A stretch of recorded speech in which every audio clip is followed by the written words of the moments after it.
Drums, please.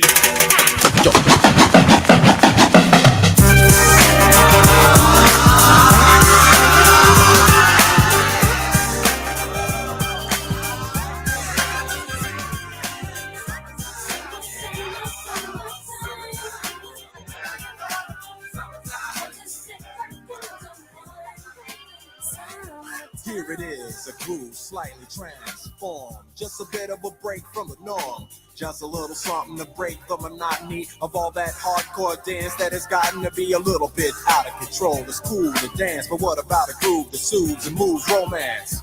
Give me a soft, subtle mix. And if it ain't broke, then don't try to fix it. And think of the summers of the past. Adjust the bass and let the alpine blast. Pop in my CD and let me run around and put your car on cruise and lay back, cause it's summertime.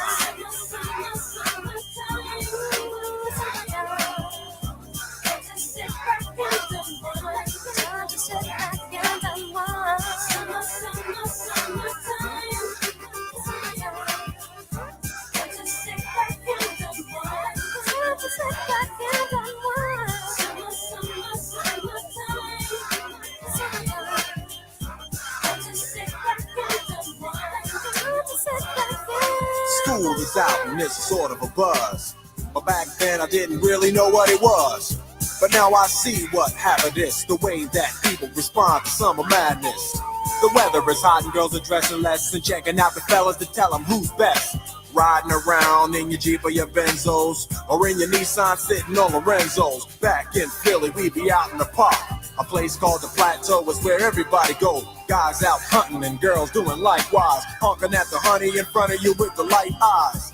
She turn around and see what you beeping at. It's like the summer's a natural aphrodisiac. And with a pen and pad, I compose this rhyme to hit you and to get you equipped for the summertime. Summer, summer, summertime.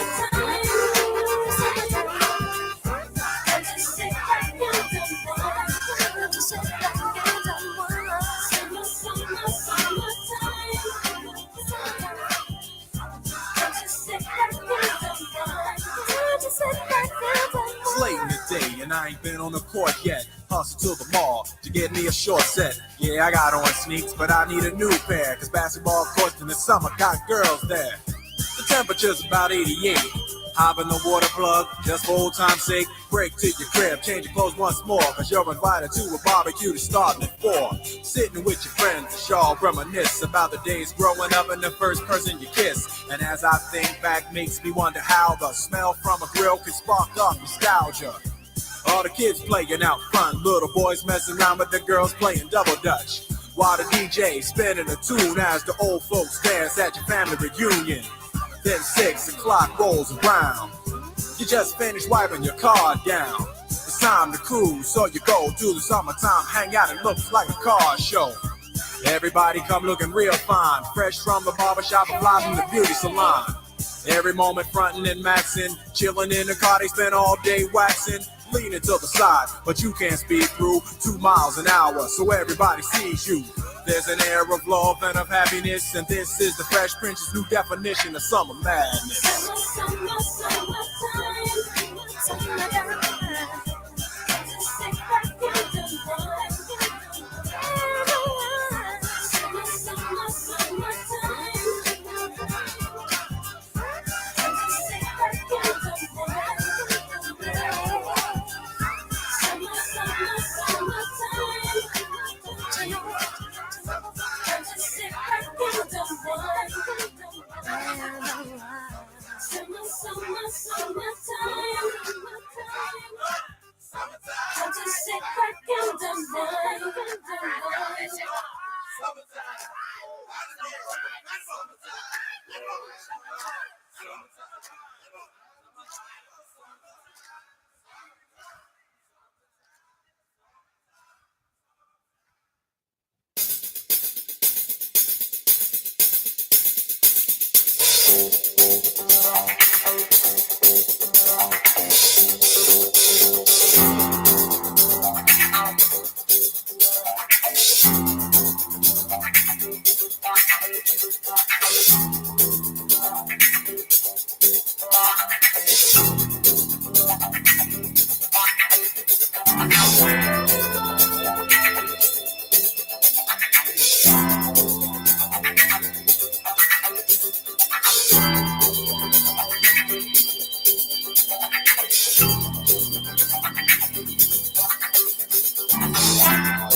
private dick. That's a sex machine to all the chicks. You're damn right. Let's go, let's go, let's go, let's go, let's go. Happy summer, summertime. It's summertime, y'all. It is summertime, and we are about to kick it off with a blast of a show tonight. We got big things happening. We got bombs being dropped on Iran. We got war maybe on the forefront.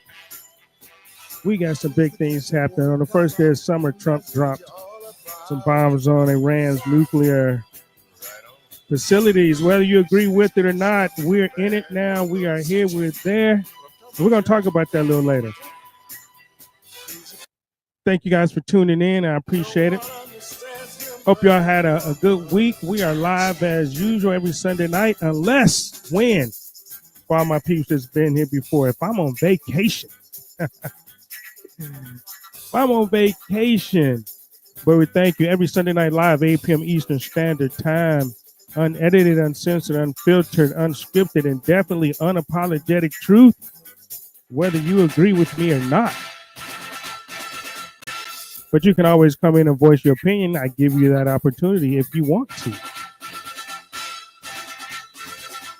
So tonight we're going to talk about some diabetes tonight. Okay, we got, because we are definitely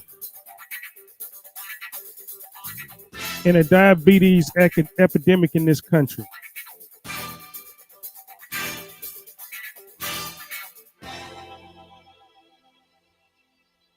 All right, our country is definitely in a diabetes epidemic caused by the addition of processed foods such as high fructose corn syrup. You know, about 10 years ago, people ask me, and I said this 10 years ago, and I, just some little studies, this diabetes explosion. I'm like, it's because of the high fructose corn syrup.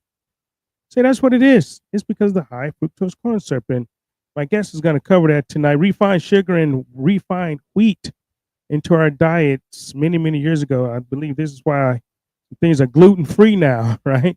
Gluten-free, no high fructose corn syrup. Stay without the GMO stuff, right? The American Diabetes Association, it is a nationwide epidemic that affects over 38 million people in this country.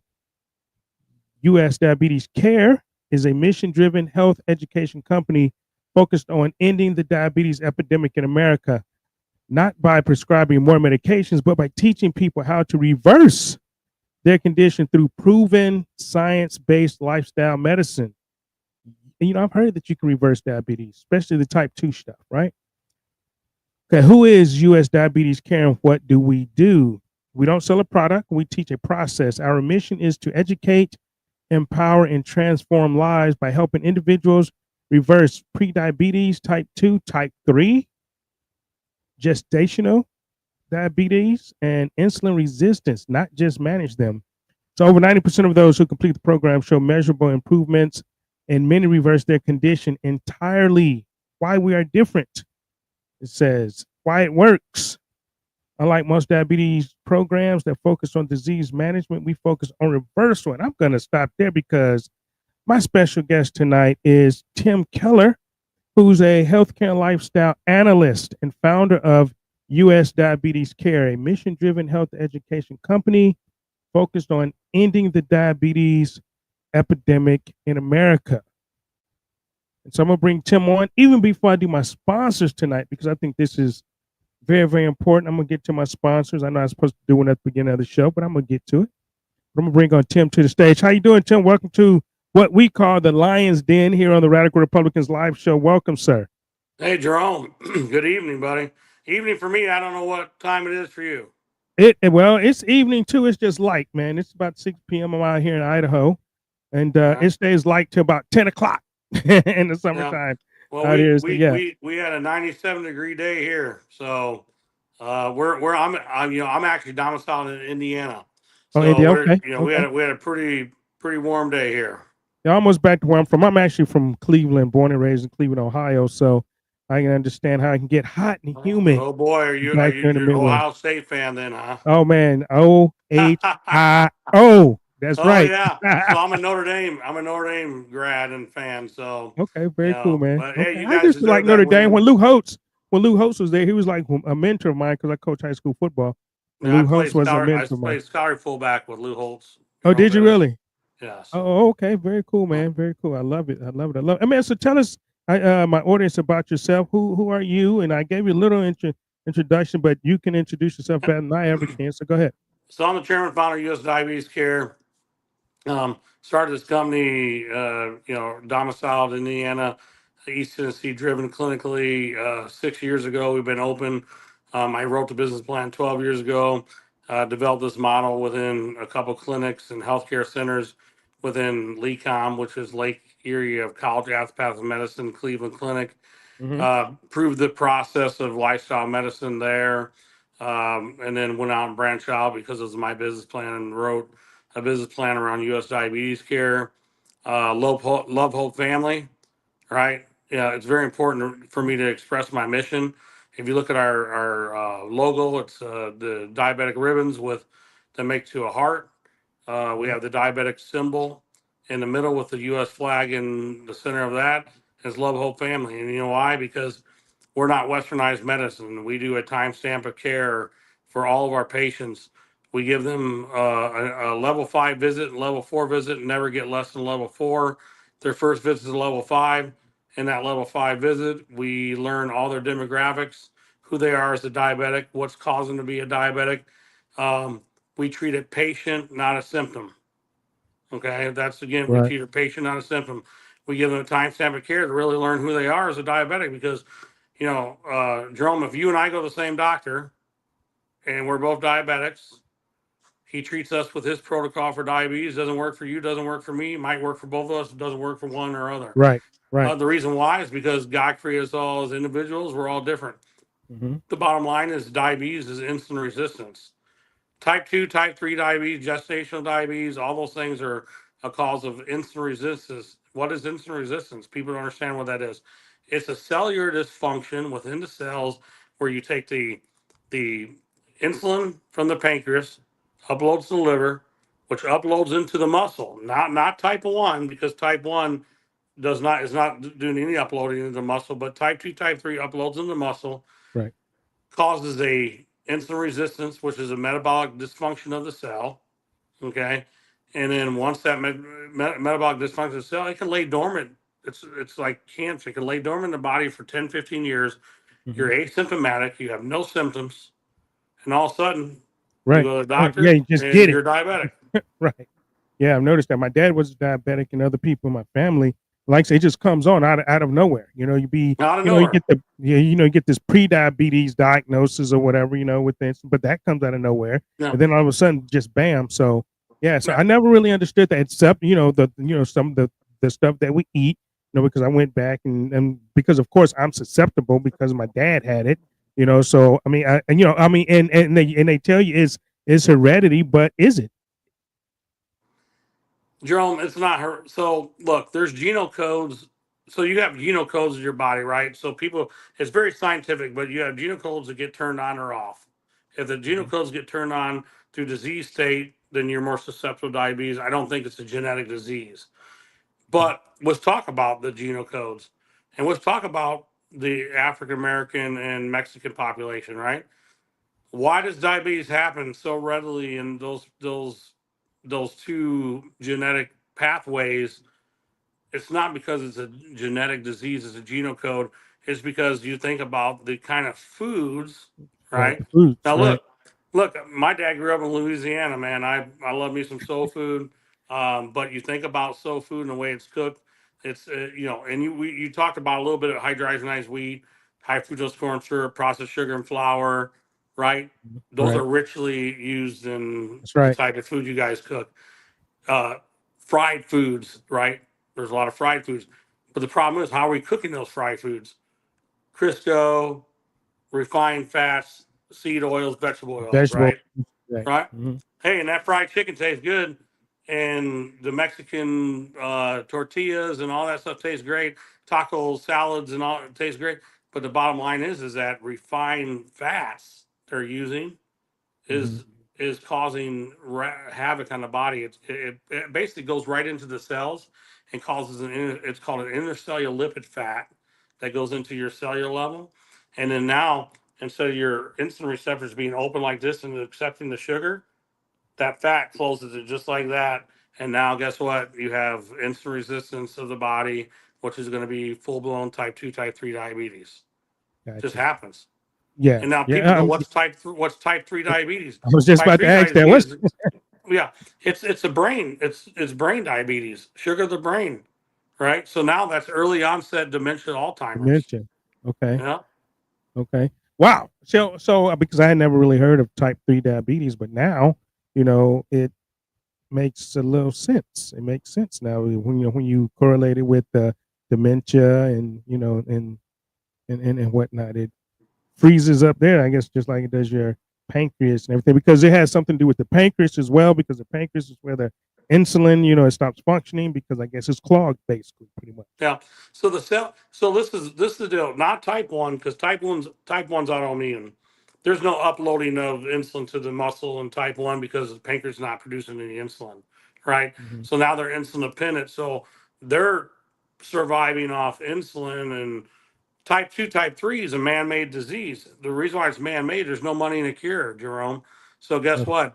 Always. Back in the 1950s, 60s, big processed food industry got into big medical, big pharmacy. Everybody's, there's no money in a cure. So let's put a bunch of bad stuff, dyes, chemicals, chemical poisons. Hydrogenized wheat is the most chemical poison that the body can consume. What is hydrogenized wheat? It's a double yield of wheat, GMO. You look at, the other, you talk about high fructose corn syrup. It was a corn syrup that was made.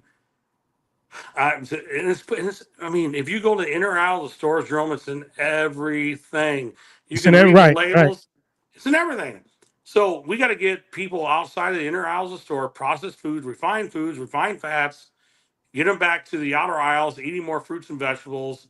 Look, U.S. Diabetes Care's models like crazy, right? So we're vegan, and our medical director is a lifestyle medicine from Loma Linda. So he's a secondary degree in lifestyle medicine. He's an internist medicine doctor for the VA.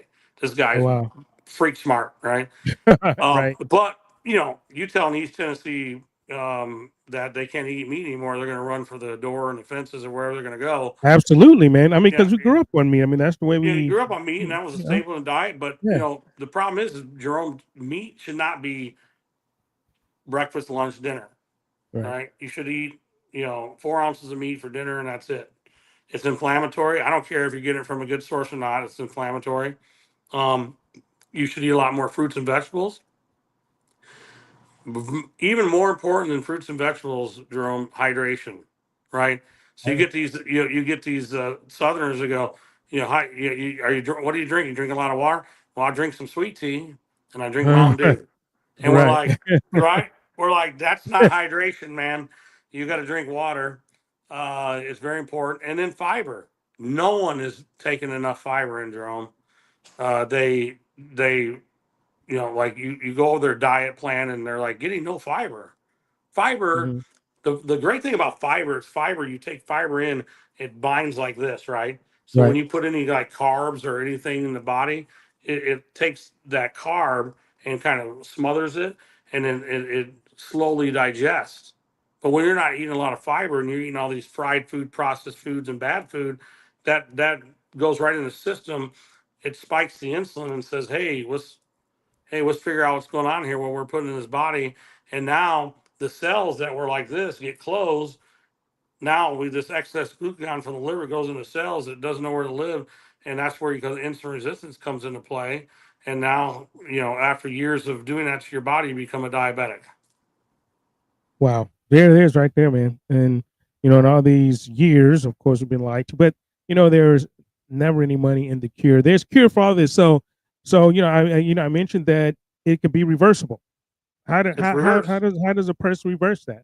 What besides starting to eat right? I guess starting to eat right and get rid of these. So this is my I call it the 4 pillars, right? So there's 4 pillars in the Bible too, but we're a God-based company too, by the way, Jerome. I mean, we promote a God-based platform. Good. We talk about God in our education platform. God put everything on this earth to heal us. We just have to listen That's right. to We it. just have right. Yeah, and now you got, you know, the big pharma and big medical trying to blind us and make us sick. There's 4 pillars, I think. Um, I'd already talked hydration, fiber, exercise, and more fruits and vegetables in our life. Period. You do. Yeah, look, if you want to dabble in and have you know, some meat every once in a while, we're not telling you to not do that. Now, Dr. Castro would tell you. He even got mad at me, and I'll tell you a little story. A rep went in to our center and says, "Hey, Tim's splitting a quarter of a cow with us and some tallow," and I Right. got a I text mean, I from, just bought a half a cow and put it yeah, in my freezer, man. You know, I'm out here in Idaho. You know, I got a no, cattleman. You know, it's yeah, grass yeah. fed, good stuff, man. Come on. Exactly, some good stuff. So I had Dr. Castro going, "Hey, I heard you just split a cow and some tallow," and I'm kind of like the little kid going, "This cow," because, you know, obviously his mission is, you know, complete vegan. Okay, Hmm. now, you know, and I'm a little more realist and going, Dr. Castro is great, but most people are going to have a little meat. So let's just be honest. And so why don't we call it a 70-30 model? Monday through Friday, stay most fiber, hydration, fruits and vegetables, and then on the weekend, enjoy yourself. Hmm. So, how does a Right? person get more fiber? Let's say because you know, fruits, vegetables, you got some grains and some Yeah. nuts and or So, whatever. What do you guys suggest? so we promote, you know, obviously in all the vegetables and fruits, you get tons of fiber. Okay. Hmm. You know, we promote 5 milligrams of fiber a day, starting out. If you can get up to, you know, 10, 15 milligrams of fiber, it'd be awesome. But, you know, Metamucil is a great fiber source, right? And actually, the low sugar Metamucil promotes low blood sugar and more fiber content in the body. People, you need to be consistent with that, right? And so, you know, you start out Hmm. with, you got to take it every day. Um, and then there's so many other fiber sources that are out there now. Uh-oh. They didn't want Tim talking about I'm gonna this, call it, man. that kicked off All right, here. there we go. You're There we back. go. All right. So, there's a lot of you know, fiber sources that, you know, we promote, but all the things that you just listed off are great fiber sources. And I think Right. you get a lot of great natural fiber, but hydration is important. And you know what? I'm not telling a diabetic go out and Hydration is run a huge. marathon. Now, Hmm. resistance training and running is very good. Walk, walk 10,000 steps a day. Get out and move. The excess insulin in the muscle gets excreted out of the muscle through exercise, right? Right. So you got to, you know, if you got excess insulin going in the body, there's a lot of studies, Jerome. If you have dinner, right, lunch, breakfast, dinner, go for a 10, 15-minute walk right afterwards. Your Hmm. sugar and your insulin levels will bottom out because you're moving, It's been right? dispersed. Yeah. Yeah, It's being all right. diverse. So I see here that there's an app. You guys have an app. So what is this app for diabetes management? What are these unique features or explain what this app is and how do we get it? Some download through the Apple phone or something? Yeah, Or so Samsung? so US Diabetes Care slash education. So US Diabetes slash education on Apple and Android. You can download the app. You can go to usdiabetescare.com. Again, usdiabetescare.com. Hit Learn More tab, and then read that. There's a landing page that tells you everything that's in the app. So, Jerome, you know, it's not about just what you put in your mouth. We talk about oxidative stress. We talk about, you know, stress in itself. We talk about brain health. We talk about the difference between healthy and bad fats. We teach a lot, right? And this is the problem with what's going on with westernized medicine, Jerome. No one is learning or educating anything up here about diabetes. Hmm. Westernized medicine is broken, Jerome, because you know why? You go to a doctor, you sit in a waiting room for 2 hours, and you get a 5 minute visit. Who? Right. How can you educate anyone in that time, right? So we do a time stamp of care. You're getting less, an hour and a half less, no less than a half hour every time you come see us. That's where you change the world, right? Love Hope Family. You see that growing up. Dr. Hmm. Cass, Love Hope Family. You know what that means? Family. If you love, if you love someone and give them the timestamp of care to love them and learn everything about their diabetes journey. You give them hope for a better day, which in turn reverses diabetes and more time with their family. Jerome, we got 72,000 diabetics reverse to type 2, type 3 diabetes. Why? Wow. Why? Wow. Why? I mean, that's a boastful statement, right? But we're getting ready to get into all kind of clinics, do some licensing agreements with our clinical app. It's the same app on Apple and Android, but Mhm. we are changing lives because we care. Like diabetes does not have to be a prison sentence, because I'm telling you, if you don't take care of your diabetes, it will take care of you. It will And what kill I you. mean by It will that, kill you. No end doubt. stage kidney failure, eyesight, blindness, liver damage, cellular damage. I mean, it's all coming. What do you want? Brain damage? I mean, it's all coming. Type 3 vascular dementia is a new thing of diabetes, but it's been going on forever. Jerome, we have an in-house neurologist, and we run a brain scan on every patient to test them for vascular type 3 dementia. Oh wow. Oh wow. So how does a person in Idaho, let's say because you guys are in Indiana, get this treatment? Do we have to fly to Idaho, Indiana, We or have what? telehealth. We have Oh, you telehealth got medicine. okay. Telehealth Yep. medicine. Okay. Okay. Call our number on the website and set up a telehealth visit. We got you. Okay. So is this covered by most major insurances? I Everything. guess Everything. everything. We Because got I'm a veteran. Medicare, Medicaid, TRICARE cover TennCare, that. United Healthcare, Blue Cross Blue Okay. Shield, Humana, you name it, we got it Okay, all. all of it. Okay, very, very cool. So do you have to get, and and I'm asking this for my veterans out there, you have to, go to your PCM and get a referral to come to you guys, or is it just something that No, someone can just call? we're actually a formulary for the VA right now, Jerome. Okay. Remember Dr. Casper earlier, I told you he's an internist for the VA. Right. All right. Okay. And then he's a Right. secondary So degree in Loma Linda. He comes to us every Thursday, and we do live classes. We have 2 beautiful big classrooms. We have diabetics in there all day long. And you know what I call that? Diabetic church.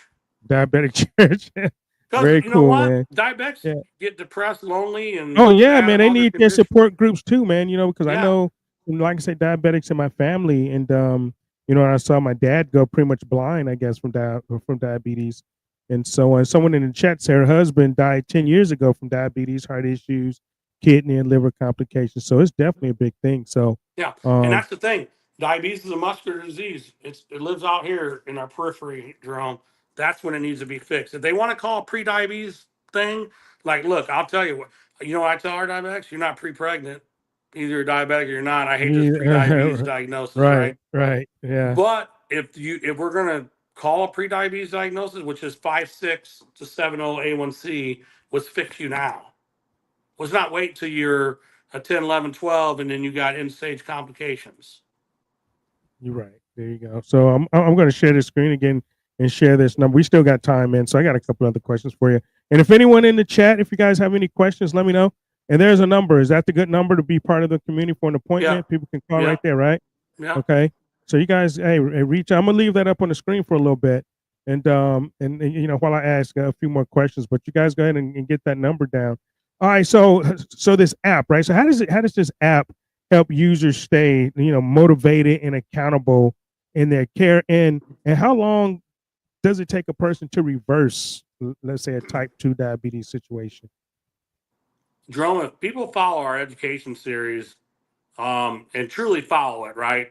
Hydration, fiber, eating more fruits and vegetables, eating way less meat, and understanding their metabolic symptoms, which we teach, they're going to learn. Look, Jerome, they're going to learn more in this app than they ever have known about diabetes. I don't care if they've been diabetic 12, 15, 16, 20 years. They're not getting the right education and care. And the thing that's crazy, even in their first visit with us, they're going to get more knowledge about diabetes than they've ever learned. Most diabetics with us, once they're with us for a year, a dedicated diabetic for a year, getting educated to our platform, we'll reverse their disease. It'll be gone. But now, that being said, you know what I tell everybody, Jerome? If you don't want to, get educated and change your life, don't get the app. I ask you, please. I mean, what do you have to lose, right? Yeah. What do you have what do you have to lose besides a foot or an eye, or you know what I mean. You got a lot to lose. And you know You have a what's lot to crazy, lose, Jerome? man. You know, You know what's try it. Just crazy, try it. Jerome, that you just Uh-huh. brought that up? You can tell a diabetic that, look, we got you, we love you. You need to change right now because you're going to lose a toe. And they'll Mhm. joke with you. It's crazy. They'll literally joke and say, "Well, I got 900 toes." Now, I don't find a sense of humor in that, And that right? shit ain't funny because my Yeah, aunt lost a foot. So, yeah, yeah. you So know, that stuff's not like, funny to me at all. And I'm like, no, really? And like, come on, man. I don't understand. You're trying to throw some humor out there to counteract what you're dealing with, but at the yeah. same time, let's get serious here and talk about some things. But if you tell people they're gonna lose it up here because of diabetes, they take that pretty serious. And Do they so we believe use you? Because it's not normal. Because type 3 diabetes is. I'm not sure how many people in the chat or watching this show has heard about that. But I tell you, I haven't heard until I read your stuff here. Preparing for the show, I had never heard about type 3 diabetes, bro. I'll be no honest. one's talking about it, Jerome. Because once again, this is the biggest problem. And I'll tell you, I love what you said at the beginning of the show, the bold truth without apology, right? Yep, This is that's the it. bold truth without apology. Big government doesn't want to talk about this. This got snuck in the back door because, you know, all of a sudden now vascular dementia type 3 diabetes that turns into Alzheimer's. They don't want people knowing that, right? RFK not talking about this right now. Yeah. He's Yeah. not talking about this at the HSS right now. No, because you know what? Do you know why they're not talking about it? Once again, Jerome, what in the history of medicine, what's the Dollars, most difficult organ to understand? the brain, The brain. the brain. So they don't. Reason why I don't talk about it because no one's educated enough to talk about it. We have now 6 years of data of scanning patients' brains with an in-house neurologist. Share our website, Dr. Allred, in-house neurologist. People thought I was a crazy. Like they thought I was a crazy man. Tim, why do you have an in-house neurologist in a diabetic company? It doesn't make sense to me because we're going to scan patients' brains and we're going to test them for vascular type 3 dementia. This was before it even became a thing. I already knew about it. And so, we're on a cutting edge of way beyond, and we have a whole hour series on brain health in our education platform, the app, Wow. because look, man, we're trying to figure out every way we can educate a diabetic to understand what they're dealing with, how they're dealing with it, and why they're dealing with it, so that they can reverse their symptoms Mhm. to live a happier, longer life. Because I'm telling you, the end stage of diabetes is nothing to play with. What disease state do you want from it? You dealt with it with your own family, Jerome. It's Right. ugly and nasty, and it doesn't discriminate. You Oh, don't care what absolutely. race you are. That diabetes will take care of you if you don't take care of it. Yeah, because Carolyn, I'm black. Carolyn's white. Carolyn bought on there. Mhm. So like I said, it's a non-discriminatory disease, Yes, and like I said, it just takes you out. And and we had and an this is the exclusive. I worldwide. want you guys to know we had an exclusive, worldwide exclusive here Yeah, on the Radical Republicans live show about type 3 dementia, type 3 diabetes dementia. no. Hey man, And the thing is, Jerome, like this is worldwide now because I had a podcast that's on the other day, and they said, Tim, is this just an American disease, or are we the only ones that are the sick? Well, we are the sickest nation, let's be honest. But diabetes is everywhere, everywhere. mhm. Yeah, and I was going to ask you that because I know our lifestyle eating, and I know how in certain countries they're not allowed the same ingredient, the same stuff that's in our foods here. It's not allowed in Europe. So that's Well, one of there's the things I was certain going to ask. certain parts of the world like Sweden and Switzerland and Europe that are a little bit more stringent on that kind of stuff. But you look at like even the China study. You look at China. Back in the day, the China study that was around. They just all they did was ate plants, right, Right, and homegrown stuff. They had no disease, no cancer, nothing, right? And then processed foods started coming into these wealthier areas of China, and then mhm, all of a sudden, diabetes and cancer and all these things got introduced into China. It's the same way all over the world. Dubai, which was one of the richest nations in the world, right, in a right. central little location, riddled with diabetes. The Native American Indians, Right. Right. probably one of the worst riddled diabetes people of the world. Why? They're on these on their reservations. They got all this processed food to choose from. They get their food free, by the way, in the grocery, and it's all Mountain Dew, and Coke, processed foods, hydrogenated wheat, flour. I mean, it's all bad. And so now you got these, Native Americans that are riddled with diabetes. I'm talking Yeah. to Right. I'm talking Right. to the Chickasaw Nation right now in Oklahoma, and hopefully we can come up with a little game plan because they're sick. They got a lot of issues. Yeah, yeah, I've heard about that on these reservations and stuff. All right, so with this app, can this app be integrated? You know how we have those health tracking devices or apps on, that we have. Can it be integrated in those, or is this just a Oh, total I, standalone app? I'm working Okay. on that, Jerome. But I'll just be blunt, like we said in the beginning of the show. We're a pure education app right now because the most important thing I can be doing right now for people is educating them, not Mhm. gaming, not devices, and and the CGMs and all that. I Right. want to just avoid the distractions. I want them to be educated. So if the education loses its focus, then we're not really teaching people what they need to know. So I agree with that. That's awesome, man. Wow, learned a lot today. Now, hey, like I said, I'm definitely gonna share this with some people I know that have diabetes, and I hope everyone else does too. All right, so what is the Reverse and Thrive program? A part of your company's mantra, is it? Yes. Reverse and So Thrive. reverse and thrive because it's like um once again it comes back to the truth, right? The truth about diabetes. The truth that we're not being told by big pharma, westernized medicine. Get educated in the mind because we're you know what let's quit letting America dumb us down, Jerome. Let's Right. stop letting America dumb us down and keep feeding us a bottle of bullshit. I'm just called the way it is, Hmm. and get educated so we can get healthy. God does Right. not want us sick. I mean, I have some East Tennessee sweet old ladies, and you know what they say, Jerome? It's this God's will I have this diabetes. Nah, And I'm nah, like, that ain't no. right.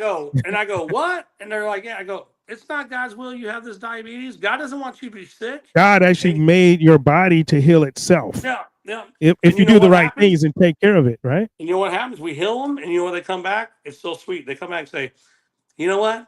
I owe all the glory to God that I'm healed from this diabetes, but then Uh U.S. Diabetes Care second.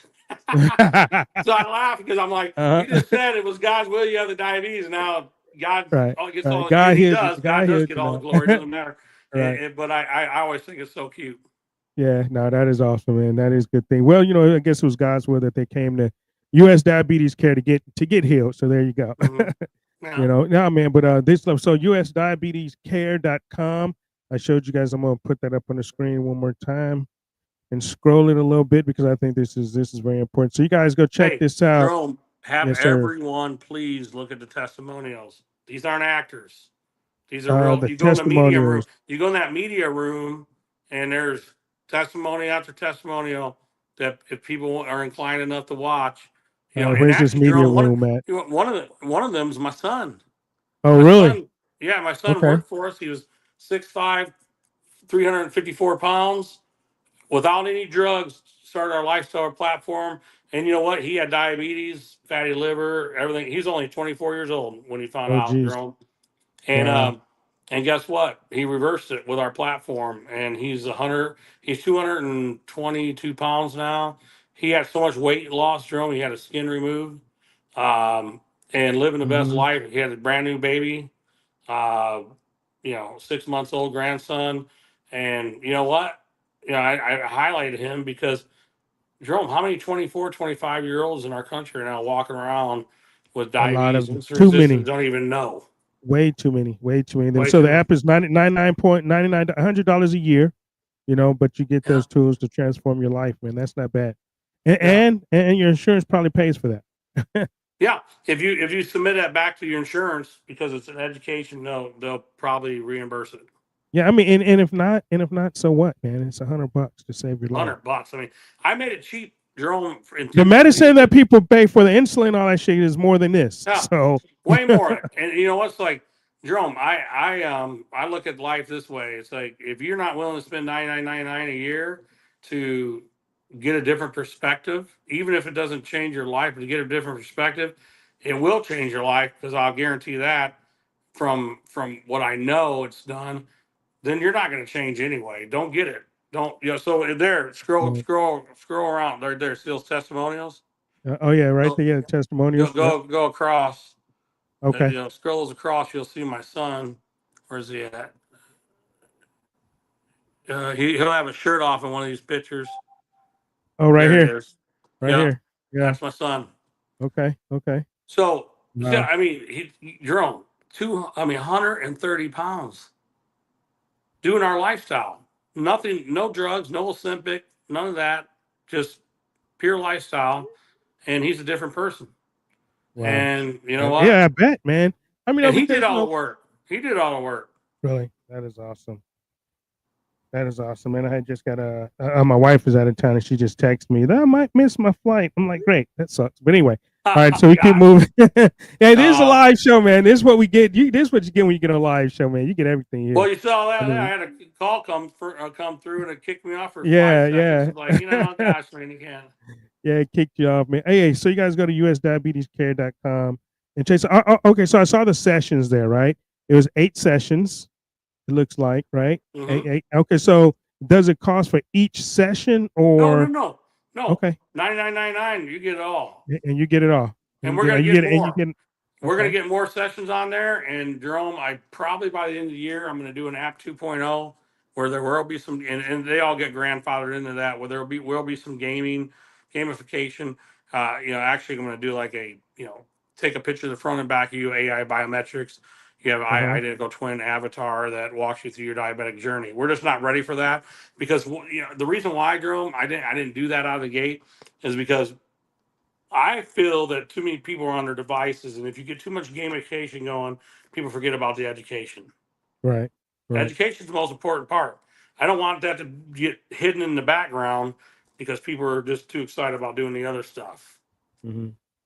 Yeah, no, I agree 100%. No, man, this is good stuff, man. So I know a lot of people. It look like in the chat they're gonna check it out. I'm not sure, who this is meant for today, but I know it's meant for a bunch of people. So yeah, somebody said aspartame. Yeah, that's just poison. Aspartame. Yeah. Okay, so these I ask you this: these non-GMO projects, right? Because you got the non-GMO project stuff. Is that stuff really good to eat? I guess in someone's journey, because that's what I shop. I shop for all non-GMO shit. Yeah, absolutely. I mean, so if you think about vegan non-GMO food, okay. Not saying you're not allowed to dabble some good meat in there, but get a meat where you're getting it from. Get a good source of meat. Don't go get processed big agriculture meat from big blockbuster stores like Walmart and stuff like that. Right. Non-GMO vegan food is, think about it. God put everything on this earth to heal us. Plant-based food is part of that plan. Mm-hmm. Get some of those stuff from sources non-GMO. Genetic modified stuff is. We don't. That's just poison.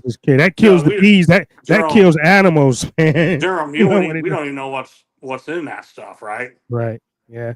Yeah. How's it FDA approved? Why? Because Jerome, the FDA is involved in stuff too. I mean, shit, because Bill Gates pay them a lot of money. No, we can have a whole nother call on that. I mean, and I'm bold. I don't care. I might be a martyr for diabetes. I'm fine with that. My mission is love hope family, God fearing, God based company to change lives of diabetics. Period. No, period. Well, this is what we do on this show. We don't care who doesn't like us, who doesn't like the truth, man. We just bring it to you, Ron Rare, man. So we appreciate it. We're gonna have to have you back. I'm actually gonna call you after the show here personally and talk to you about some stuff. But I'll be getting back with you. But tell everybody, and I didn't see here. Do you guys got a book out as well, or just no? I mean, we're talking about that with Dr. Castro, but first things first. I just think that we need to get this app education going, and then we might do a book. So there you go. U.S. Diabetes Care. or .com, Love Hope Family. And you guys heard it from Mr. Tim Keller. Love Hope Family. There we go, man. I Thank love you, it. buddy. I love. Well, we'll Hey, great being appreciate you. on with you, man. Have me back We'll be in on. touch. Yeah, absolutely. We're definitely gonna have you back, man. You might just be a regular now, man, because we're talking about diabetes, talking about Hey, that's health. why I You wore know. my Travis Mathis shirt because I had the American stuff going on there. July There you 4th go. coming up. That's right. Thank you for your service. I appreciate My you. dad was a veteran. My dad was actually a Green Beret sergeant major in the Army. Oh, thank you for service, man. Highly Definitely. decorated soldier. And my dad actually developed the 9th Infantry. Oh, is that So right? yeah, Wow. yeah, of training. So, Nice. um, but Well, I thank you for appreciate him. you and your Thank him, service. man. Well, yeah, and thank you, Dad, and thankful, and thank you what you guys are doing, man, because you guys are saving Hey, lives, man. hey, let's You change guys are lives, saving man. lives. Let's change it. And you and I could talk offline about a couple other things, but that might excite you. But let's keep in touch. Okay, yeah, absolutely, man. We'll be in touch after the show. Okay. All right. All Thanks, right, buddy. thanks, Tim. Okay, take care, Bye my bye. man. Bye bye. Well, there you go, man. I tell you, man, nobody. Tell me what show has a guy on like that, man. Tell me. I'll wait. I'll wait. You're not gonna see that guy on Charlie Kirk. You're not gonna see them on shit like that, man. But we bring it to you here live on the Radical Republicans show. So wow, man, and it's crazy. So we got some new people in the chat on GETTR. MD 202333. Welcome to the show.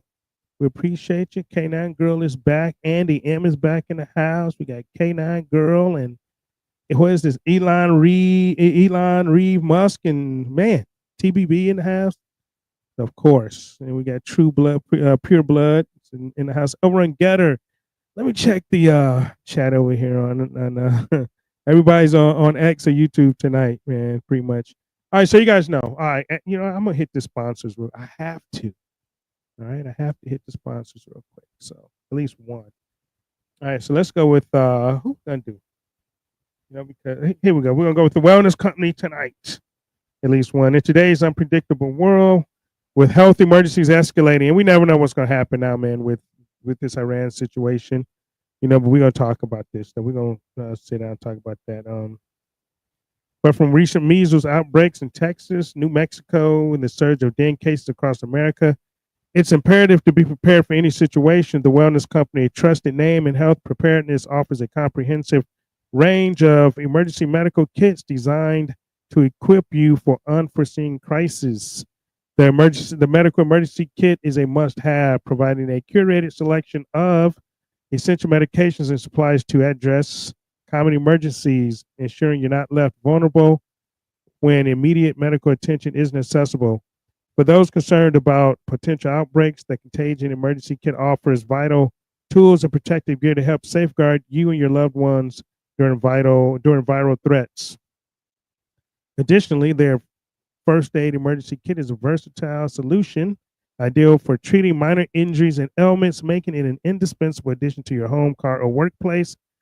Visit twc.health/MBN today and use code MBN for an exclusive 10% off your order. Ensure you're prepared for whatever comes next to the Wellness Company's emergency kits, because it's in times like these, readiness is not an option, it's a necessity.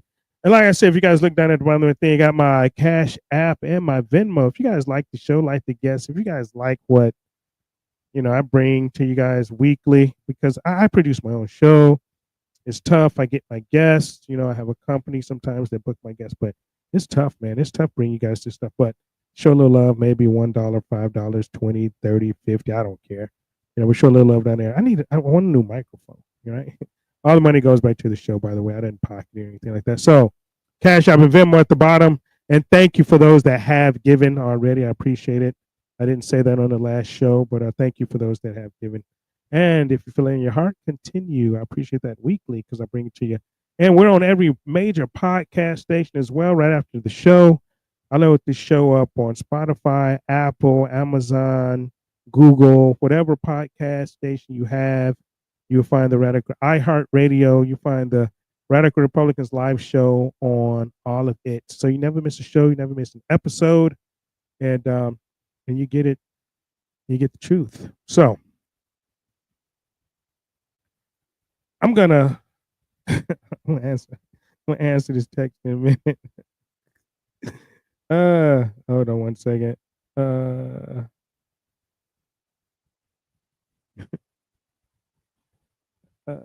Yeah, my wife might be stuck in the airport. That's what it is. All right, so when was it? Last night? 2 days ago? Last night? Shit, yesterday, right? Yesterday. So President Trump. So here it is. I'm not even gonna talk to Democrats tonight. Okay. I'm not gonna talk to Democrats tonight. I'm gonna talk to conservatives, Republicans, MAGA, whoever you think you are. Okay. I'm gonna play a couple of clips and whatnot. But here, I want to say this first, and to the people that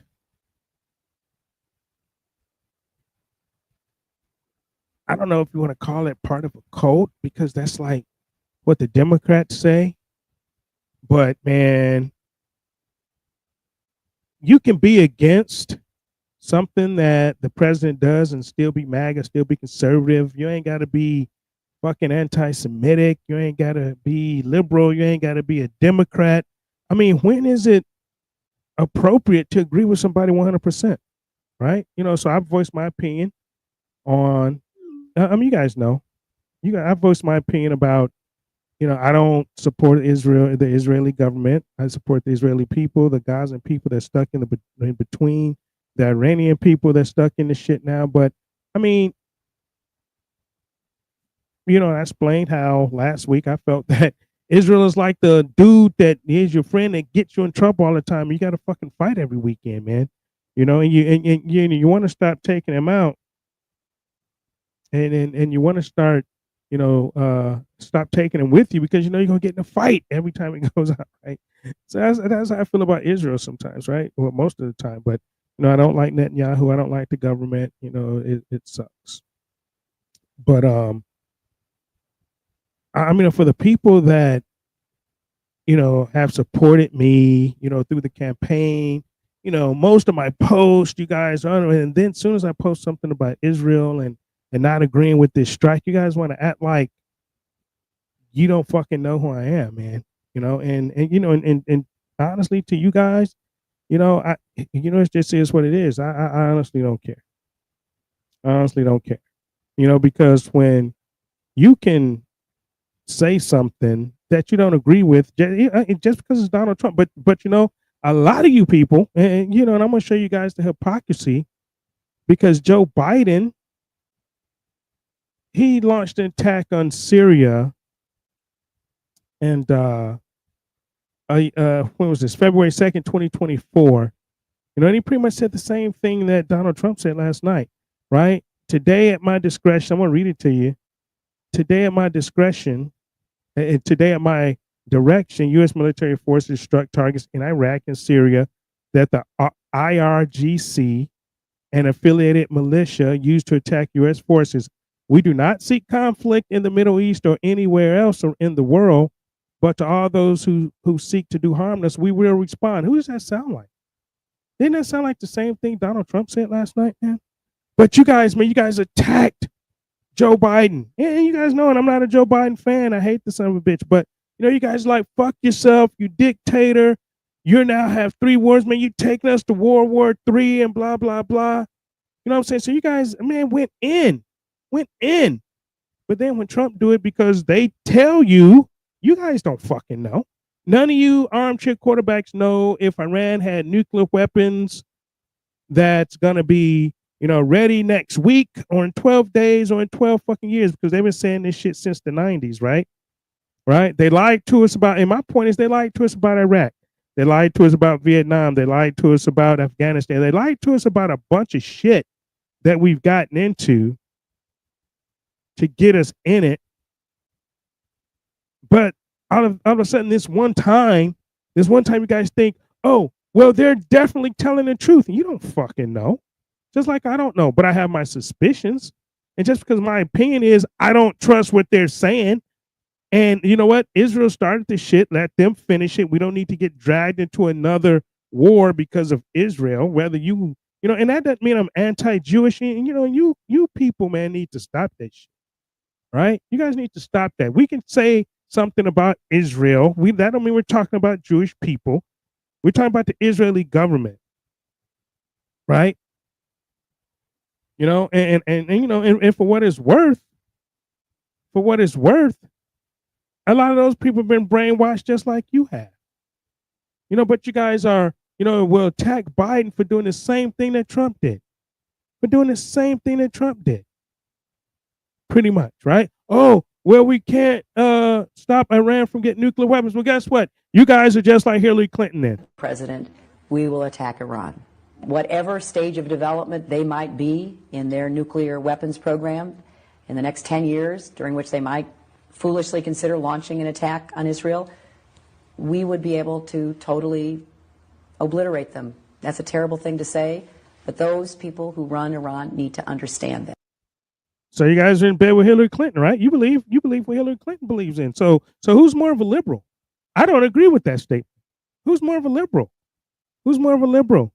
You guys agree with more online with Hillary Clinton. And Barack Obama said the same thing. And then you guys attack, these people that are total MAGA America first people, right? MTG put out, and you guys know I've had my issues with MTG, but she put out a tweet today that was on point. That was definitely on point. It's on my Facebook page. I can't read it right now, but it's definitely on point. You have people like Matt Gaetz coming out against you. Here, I'm gonna play Matt. You have Steve Bannon, the great Steve Bannon. Doesn't agree with it because he knows he's been there. People that's been there, and it's a lot of these armchair people that never put on a uniform, right? You guys got your pom-poms going.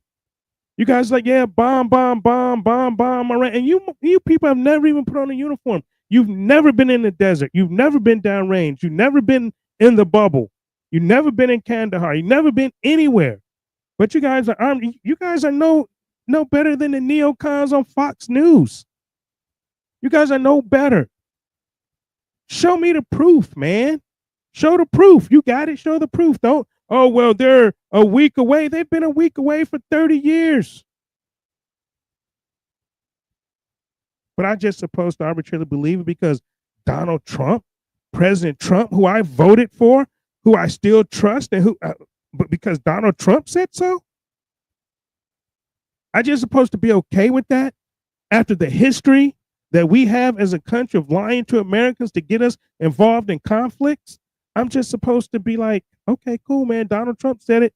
Let's go to war, man. And people say, oh, well, we're not at war. I was just one and done. If you believe that shit, you are fucking an idiot.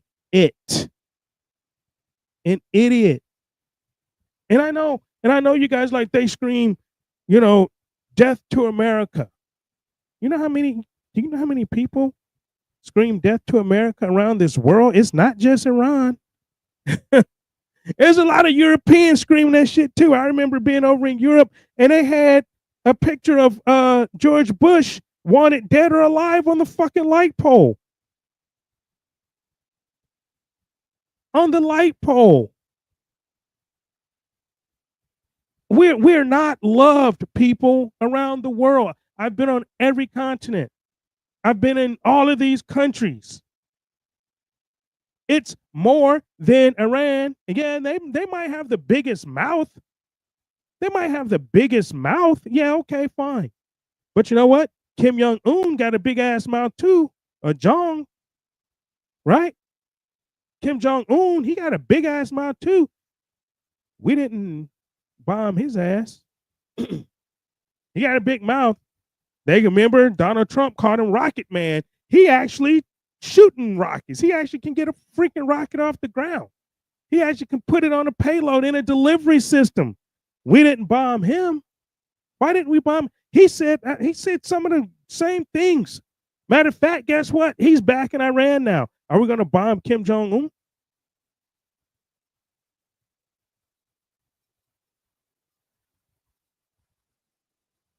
Are we going to bomb Kim Jong-un? Are we going to bomb Russia said they're backing them. Are we going to bomb Pakistan? Pakistan said they're backing them. Are we going to bomb them? Highly doubt it.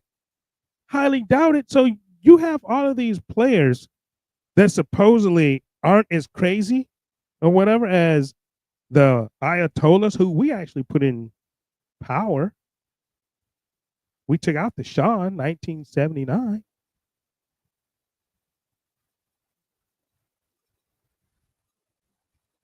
I'm just saying. We can't arbitrarily just trust anymore. Where's the Epstein list? We supposed to get an Epstein list. Where's that? And you people are still, come on, man. And I really don't care, what you call me, what you think about me, or whatever the case is. I'm gonna verify, trust, verify. Just is what it is, man. Especially at this point. Now, where are we at this point? We're on high alert. We got worrying about sleeper cells in the United States that Joe Biden let in. Didn't even mention the Gulf of Tonkin.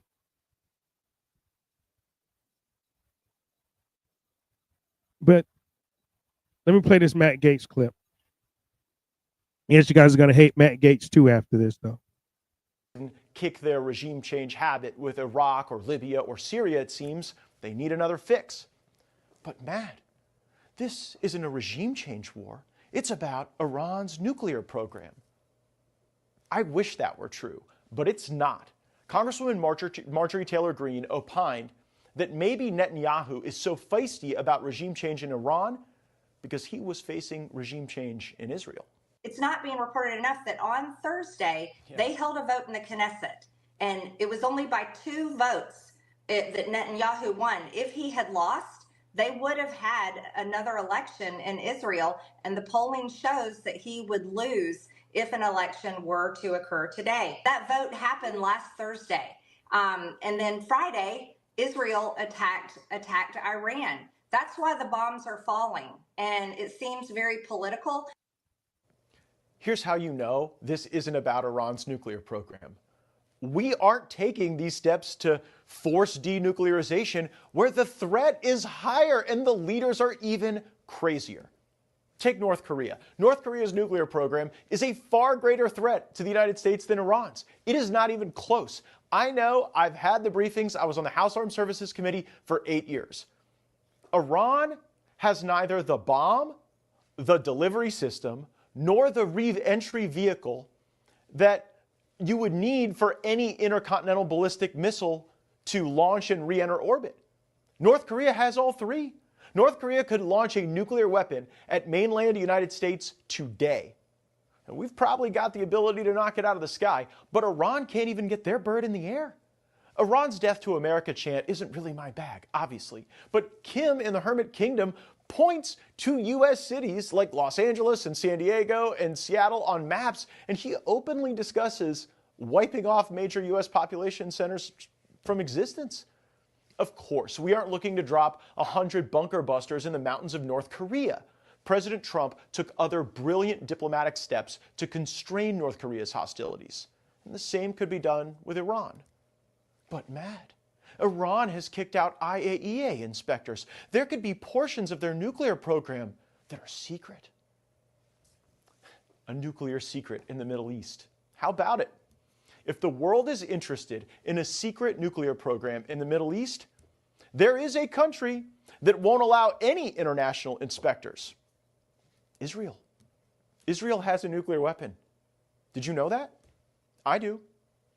They allow no inspections. They are fully secretive and clandestine about it, and the Americans are fully aware. You know what? I don't even blame Israel for this. If they want to develop a nuclear weapon, if they had the blessing to do so secretly, I'm not in judgment of that. But to drag the world into a regime change war over secret nuclear weapons, when you have secret nuclear weapons, is a bit hypocritical. President Trump is the kind of guy who never gives up on a deal. Throughout his life, he's probably made deals and made lots of money on them, even when others walked away or didn't see value in a transaction. So here's the deal. How about Iran and Israel both give up their secret nuclear weapon programs? If Trump got that deal, he wouldn't only get the Nobel Peace Prize, they'd probably name it the Trump Peace Prize forevermore. But we know that's never going to happen. I'm going to read you guys something for you people that said, and I mean, to me, this isn't a joke, man. I mean, and to a lot of veterans, a lot of people that's been there, this isn't a joke. I mean, like so we have 21 vets a day committing suicide because things that they saw happened over in Iraq and Afghanistan. All the tours that they took, short-numbered, short-handed. I know guys that did 16 tours, and we got people sitting in their living rooms rah-rahing this shit. Because here's what I'm and this is something Trump put up on social. And to me, this is very disturbing. You guys can rah-rah this shit all you want. But to me, this is very disturbing because it tells me that it's not over. The one and done and the lies that keep going back and forth. Oh, this is not about regime change. Okay, so this is from President Trump about an hour ago. And it says, it's not politically correct to use the term regime change, but if the current Iranian regime is unable to make Iran great again, why wouldn't there be a regime change? MIGA.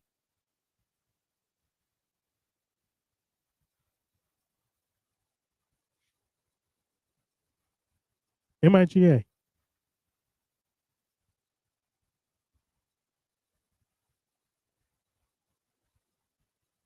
But I guess that's what we voted for, though, right? That's what we voted for, right? I'm gonna play a clip. You guys, probably won't like it, but this is how people really feel about us in overseas, and you can take it for what it's worth. I know people say I don't care what people think about us.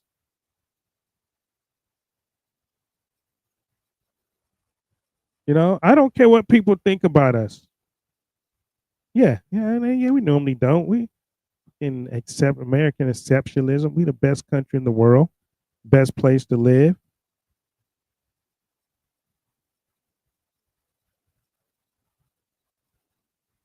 I like to travel around the world. I don't want to be targeted because of some stupid shit that our leaders do or say.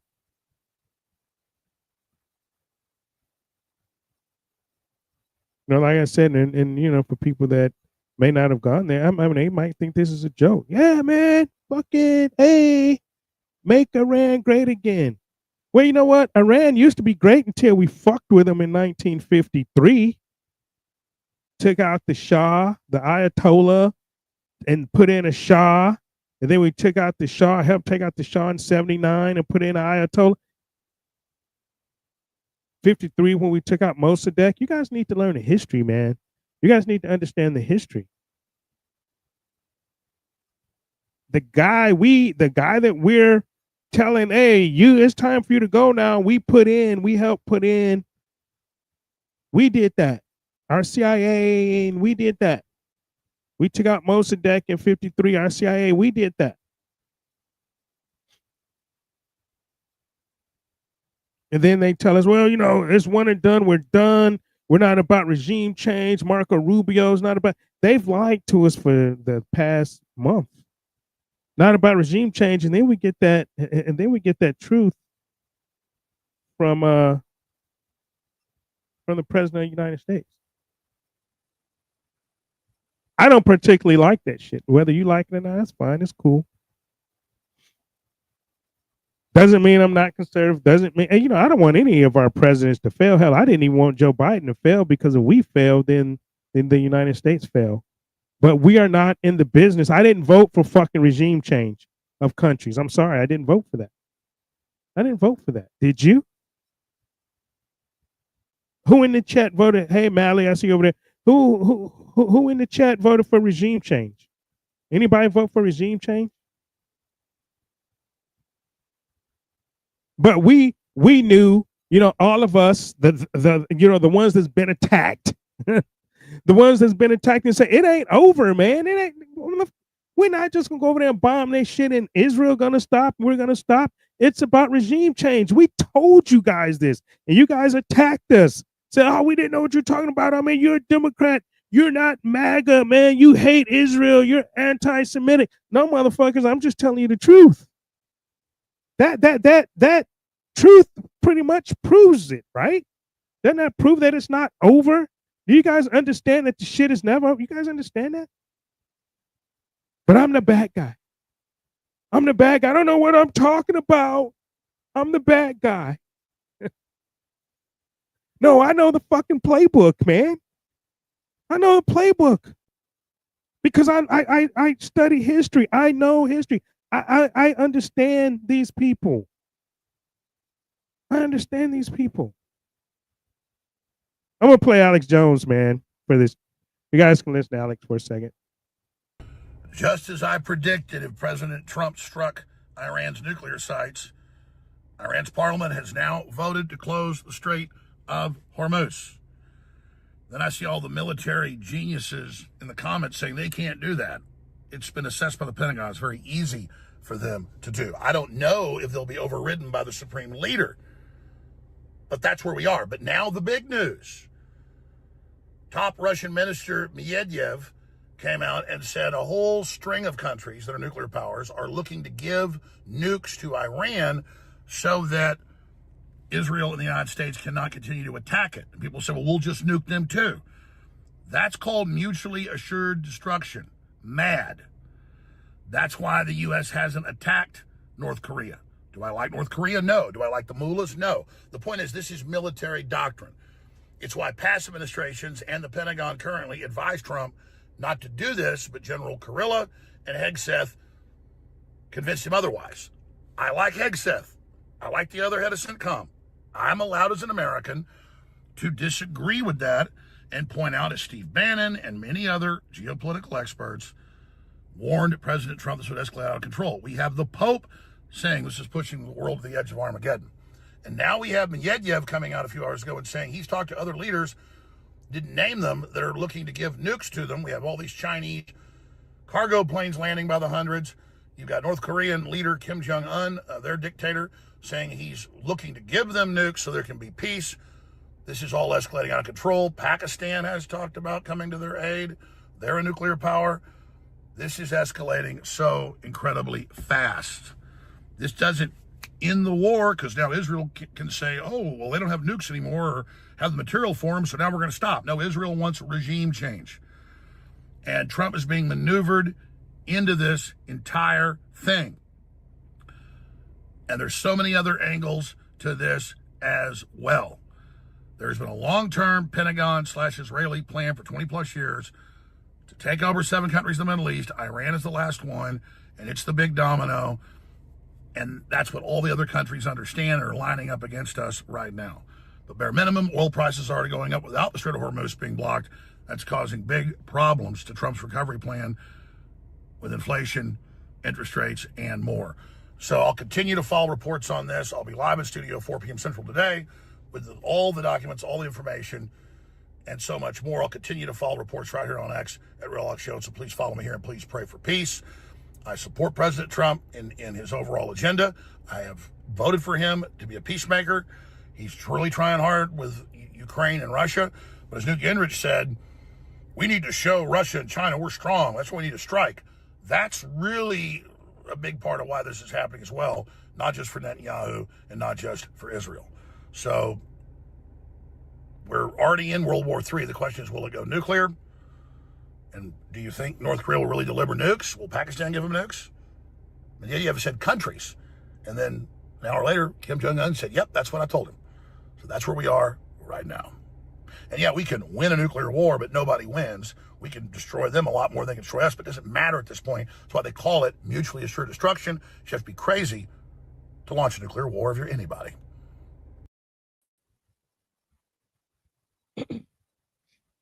Still think I'm crazy?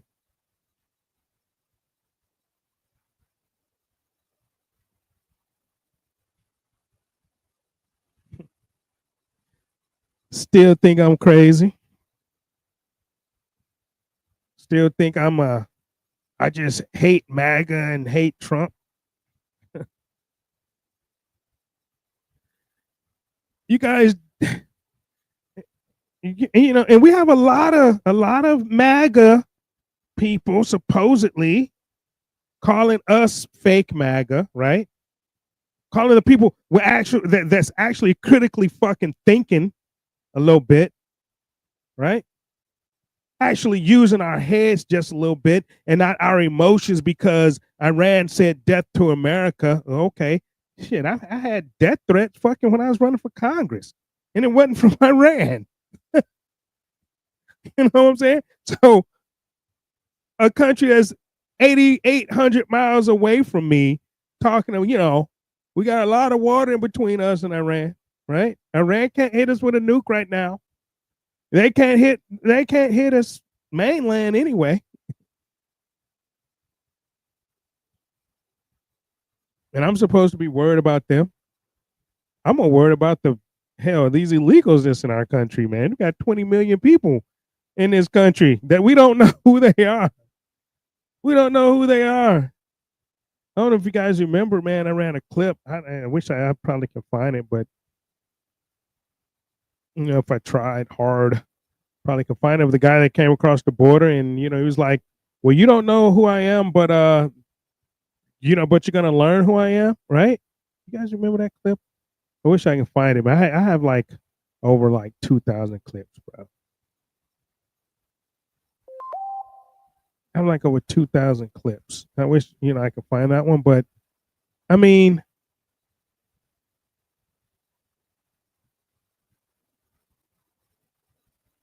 and you guys think this, I mean, some of this stuff is like, you know, you guys are blaming us for thinking, man, for asking the questions. That's like, you know, that's like some communist bullshit, man. You guys want to attack us. Oh, good. My wife made the flight. Yay. Okay, cool. They held the plane anyway.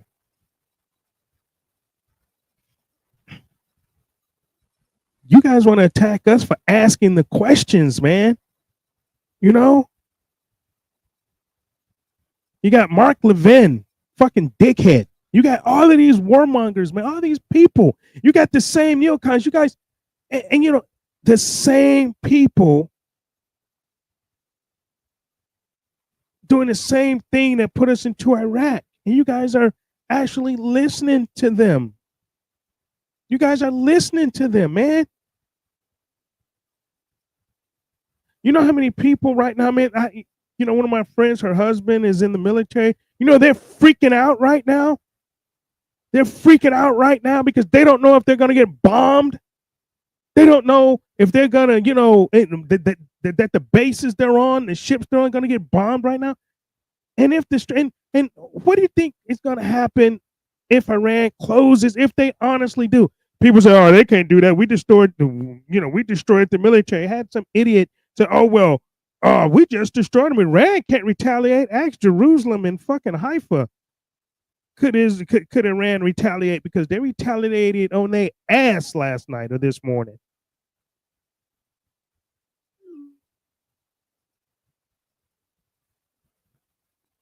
Right? And these same people, and you guys are listening. Oh, it's President Trump.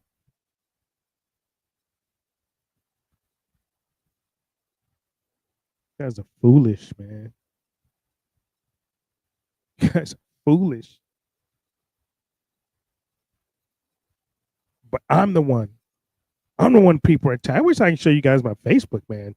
That shit's fucking crazy. It's crazy, man. Some of you people see my Facebook, like Joe Olson said. Joe Olson, I'm gonna put this up. Joe Olson, this is it right here, man. Joe Olson says, "One nation under demonic possession, very divisible with liberty and justice for none." Man, that's like, boom, right?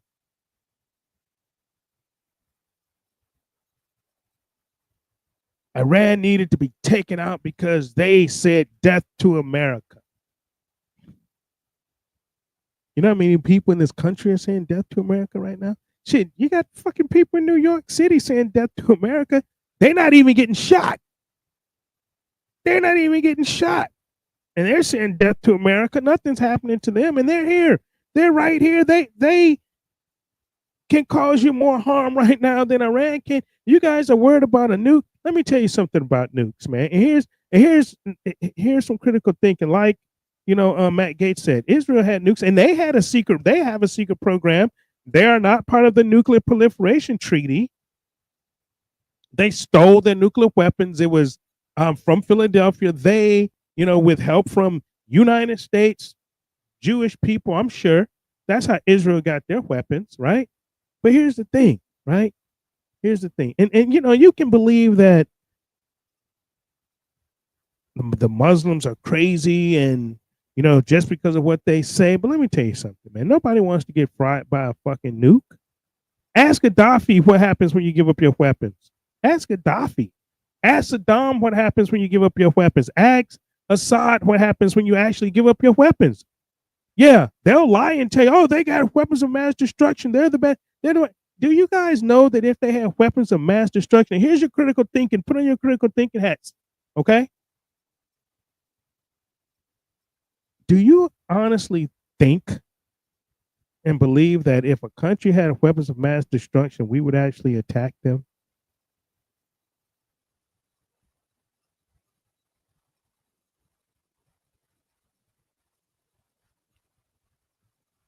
History tells me, from what I see, we never have. Yeah, they talk about the anthrax and in Iraq. But here's the thing about that, right? Here's the thing about that. Who gave Iraq their chemical weapons that we thought they still had? Who gave them chemical weapons, y'all? It was us. Who? Why? Why did we give Iraq chemical weapons? Who was we on the side of? We were on the side of Iraq. Who? Against Iran, right? Against Iran, the Iraq-Iran war, right? How did Iraq get their weapons?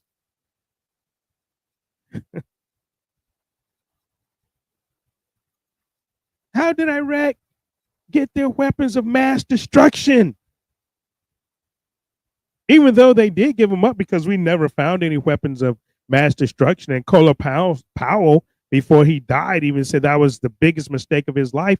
And you guys are reliving it. You guys are doing that again. You guys are believing and going down that same path again. I'm gonna play a video. It's like 20 minutes, 24 minutes. I'm gonna play a video because I think this video is important because this is where we are.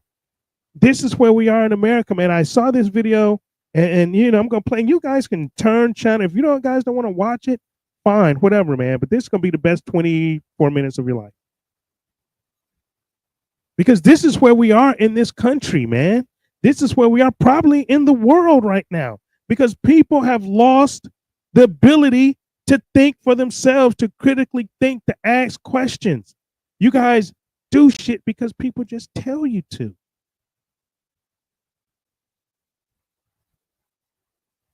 I'm gonna play this video, and I'm gonna let it run. I'm gonna pop off screen, but I'm gonna play this video, and you guys can change channel, whatever the fuck. Doesn't matter, if you don't want to watch it. But I mean, this is where we are. This is honestly where we are. So, all right, let me find it. All right, here we go. I'm gonna share this.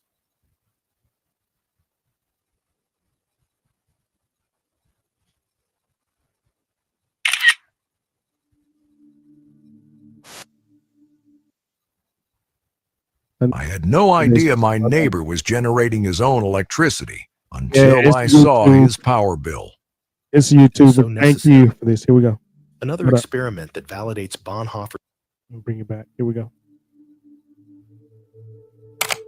What if I told you that the greatest danger to humanity is not a lack of intelligence, but a silent, collective form of mental pollution capable of turning brilliant minds into accomplices of their own destruction?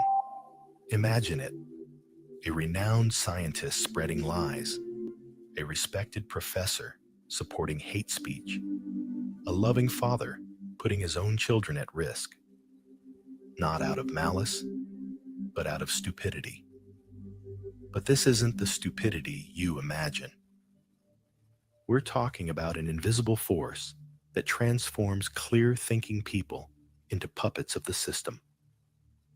This is what Dietrich Bonhoeffer, a Lutheran theologian, witnessed during Nazi Germany. He didn't see monsters. He saw neighbors, colleagues, spiritual leaders, turning into instruments of evil through a kind of functional stupidity. And the most disturbing part is that this is not happening out there, but right here, with people like you, like me. It's a theory so unsettling, so precise, that understanding it might be the difference between keeping your mental freedom or becoming another cog in the machinery of those who profit from your alienation. When we think of stupidity, we usually picture someone with low intellectual capacity, a caricature of obvious ignorance. But that image is a comfortable disguise. The stupidity that truly threatens freedom is much more subtle, insidious, and above all, collective. It does not live only in individuals. It inhabits systems, expresses itself in automated behaviors, in truths nobody questions, in rules everyone follows without knowing why. Stupidity, at that level, is not a personal defect. It's a sociological force. It acts like a virus that silently spreads through culture, education, institutions, and once internalized, it turns common sense into an invisible prison. People stop thinking not because they can't, but because they no longer need to. Society thinks for them. What's normal becomes their compass. What's accepted becomes moral. The everyone does it becomes justification. And the most terrifying part, this stupidity is functional. It serves to maintain order, stability, and above all, power. People who question too much are dangerous. Thinking too much slows down the system. The machinery needs obedient parts, not restless souls. That's how the ideal citizen for any regime is shaped: democratic, authoritarian, or corporate.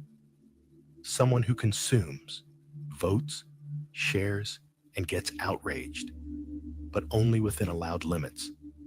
Someone who believes thinking is having an opinion, even if that opinion was implanted by an algorithm or a TV host.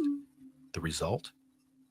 A mass of individuals who believe themselves critical, but who actually only perform a script they never wrote. A society where stupidity is not the exception. It's the structure. And anyone who tries to escape it is labeled arrogant, conspiracy theorist, or excessively radical. But therein lies the true danger. When stupidity stops being seen as a defect and starts being celebrated as a virtue. When questioning becomes aggressive. When deep thinking is interpreted as elitism. That's how a generation is molded that knows everything except how to think for itself. In 1943, locked in a Nazi prison cell, Lutheran theologian Dietrich Bonhoeffer wrote a series of reflections that today sound almost prophetic. Arrested for conspiring against Hitler, Bonhoeffer no longer saw evil as the main danger of his time. What he perceived was even more devastating: stupidity as a morally active and socially accepted force. Bonhoeffer observed around him ordinary people, educated, religious, well-intentioned, becoming accomplices of a murderous regime. Not because they were evil, but because they had lost their capacity for judgment. They obeyed, they believed, they repeated. And if someone questioned, it was they who pointed the finger, not the soldiers. He wrote, "Stupidity is a more dangerous enemy of the good than malice. Against malice, we can protest. It can be exposed and stopped by force. Against stupidity, we are defenseless." That phrase was not rhetorical exaggeration. It was the diagnosis of a system where thinking had been outsourced, and with it, responsibility. Bonhoeffer saw professors defending Nazi doctrines, doctors participating in inhuman experiments, citizens denouncing Jewish neighbors, not out of deliberate cruelty, but because they had become unconscious agents of the regime. They didn't kill. They just believed in the ideas of those who killed. And the creepiest part, they felt proud of it, because within the collective logic of their time, they believed they were doing the right thing. The stupidity Bonhoeffer denounced was not clumsy. It was obedient. And when obedience allies with deactivated intellect, the perfect stage for totalitarianism is created. That is the core of his theory: stupidity as a moral choice, as the surrender of individual conscience to the comfort of dominant narratives. A surrender that, once given, turns anyone, no matter how intelligent, cultured, or sensitive, into a useful part of a destructive machine. Bonhoeffer was executed a few weeks before the war ended, but his theory survived, not as a cry against the past, but as a key to understanding the present.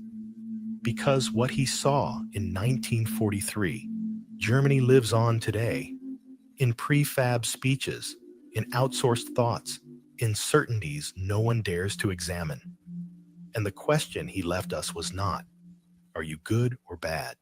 It was, are you still thinking? Bonhoeffer did not just offer criticism. He offered a theory, and perhaps a curse. Because after understanding what he meant, you can no longer look at the world the same way. According to him, stupidity is not a cognitive failure. It is an ethical condition, a state in which a person stops being the author of their own ideas and begins to act under external commands, believing they act of their own free will. It's not about IQ. It's not about access to information. It's about an internal disposition to think.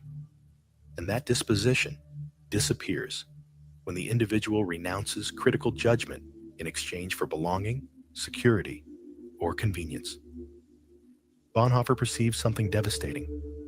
In times of crisis, fear, and instability, humans tend to take refuge in systems that promise order. And for that order to work, individual thought must be anesthetized. There, the perfect citizen for any authoritarian system is born, obedient, convinced, and incapable of understanding that they serve something they don't comprehend. That is the root of his theory. Stupidity, in that sense, is not passive. It's militant. The stupid person not only believes, they defend, they repeat, they persecute those who think differently, because they believe they are saving the world. They don't need proof. The authority of whoever gave the order is enough. And here comes the most disturbing part. Intelligence is not an antidote. The truth, many times, is just a tool the stupid use to justify their beliefs. Sophisticated discourse, biased references, selective use of logic. Everything can be used to reinforce an idea that was never deeply examined. That is the most dangerous stupidity. The one with degrees, the one that speaks eloquently, the one that receives applause, the one that writes columns, but deep down doesn't think. It only repeats. And the louder its echo, the more convinced it is of its lucidity. Bonhoeffer was right to fear that force, because it can turn entire societies into fields of voluntary obedience, where those who dare to think are considered crazy, and those who follow blindly, virtuous. That's why this theory is so uncomfortable, because it doesn't point to the other, it points inside each one of us. Bonhoeffer's theory, born from ethics and history, today has support in the most advanced psychology and neuroscience. What he intuited in 1943, science confirms with disconcerting clarity. Let's start with the Dunning-Kruger effect, perhaps the most symbolic. According to this phenomenon, the less a person knows about a subject, the more confident they are in their opinions. Ignorance does not generate doubt. It generates certainty. The incompetent do not perceive their own limitation. And precisely because of that, they become loud, dogmatic, intolerant. But the explanation doesn't end there. Classic social conformity experiments, like Solomon Asch's in the 1950s, demonstrate how group pressure leads people to deny even what they see with their own eyes, just not to stand out. In one of these experiments, a group participated in a very simple visual test to identify which of 3 lines matched the length of a reference line. The correct answer was obvious, but the participant didn't know the others were coordinated to deliberately give wrong answers. The result? Over 70% of participants, at some point, deliberately chose the wrong answer just to fit in. Solomon wrote, "The tendency to conform with the opinion of the group is so strong that many prefer to be wrong along with others rather than be right alone." That experiment reveals an uncomfortable truth. The fear of being excluded from the group is stronger than the impulse to be right. The need to belong, not to stand out, not to seem strange, can lead intelligent people to abandon their own judgment. That is exactly what Bonhoeffer feared. Not stupidity as ignorance, but as active conformity. Adding to this is confirmation bias, a cognitive flaw where people seek, interpret, and remember information that confirms their beliefs, and simply ignore the rest. The internet is paradise for this bias. Algorithms deliver exactly what the user wants to hear. The result? An infinite mirror of certainties, each locked in their own bubble, feeding their stupidity with personalized data. More recently, neuroscience studies show that when a person faces information that challenges their beliefs, their brain reacts by activating the same areas that light up during physical pain. In other words, thinking differently hurts, literally. That is why many prefer the simple comfort of repetition over the uncomfortable effort of reflection. These discoveries only confirm what Bonhoeffer already feared. Stupidity is a predictable, programmable, and highly exploitable form of human functioning. Systems of power, advertising, propaganda, and technology have learned to use these mechanisms masterfully. The average citizen is not manipulated by accident. They are manipulated because that's how we function. And the more they believe they are immune, the more vulnerable they become. Science confirms it. The fight against stupidity is not a war against ignorance. It is a war against the surrender of thought, against the impulse to conform, to follow, to simplify. Thinking is biologically costly, socially risky, psychologically painful. That is why it is so rare and so necessary. Another experiment that validates Bonhoeffer's intuitions is the famous obedience experiment by Stanley Milgram, conducted in 1961. Milgram wanted to understand how far an ordinary person would go when instructed by a legitimate authority, even if it meant causing harm to another person. The results were chilling. 65% of participants delivered potentially lethal electric shocks to another human being just because an authority figure told them to do so. They sweated, trembled, hesitated, but obeyed. Even when the victim screamed, even when it seemed they were about to faint. Milgram concluded, the essence of obedience consists in a person seeing themselves as an instrument to carry out another's wishes, and therefore not feeling responsible for their actions. This experiment not only validates Bonhoeffer's theory, it stages it. It shows that ordinary people with no sadistic traits can collaborate with evil simply because they externalized their conscience, not because they are bad, but because they stopped thinking. And the most disturbing thing is that those volunteers were neither fanatics nor monsters. They were ordinary citizens, teachers, housewives, engineers, people like you and me. Stupidity, then, is not the absence of intelligence. It is the absence of active moral conscience. It is following orders, believing in authorities, repeating speeches without judgment. And when that becomes the norm, any atrocity can be legitimized with phrases like, "I was just following orders." Contemporary stupidity is not an accident. It is a product. It is a project. And it is working perfectly. We live in the era of mass distraction. While you watch this, there are companies, platforms, and algorithms measuring your attention time, your emotions, your clicks, and adjusting in real time what you see, what you feel, and what you gradually come to believe. Modern stupidity no longer needs dictators. It has interface designers, content creators, likable influencers. It does not impose. It seduces. The logic is simple. The less you think, the more predictable you become. The more predictable you are, the more manipulable. And the more manipulable, the more profitable.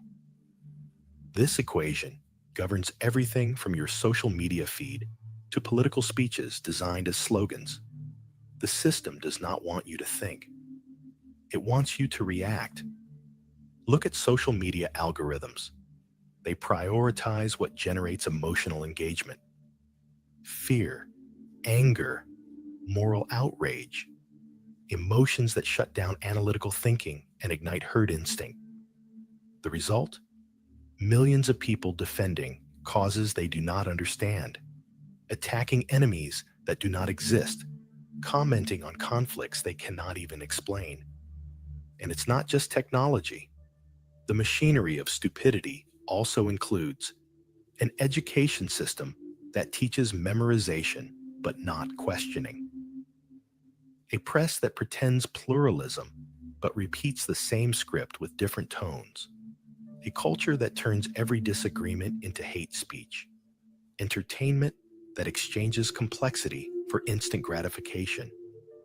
It is a system that rewards those who shout but silences those who think, that idolizes opinion but demonizes critical judgment, that turns any deep analysis into elitism, arrogance, or lack of empathy.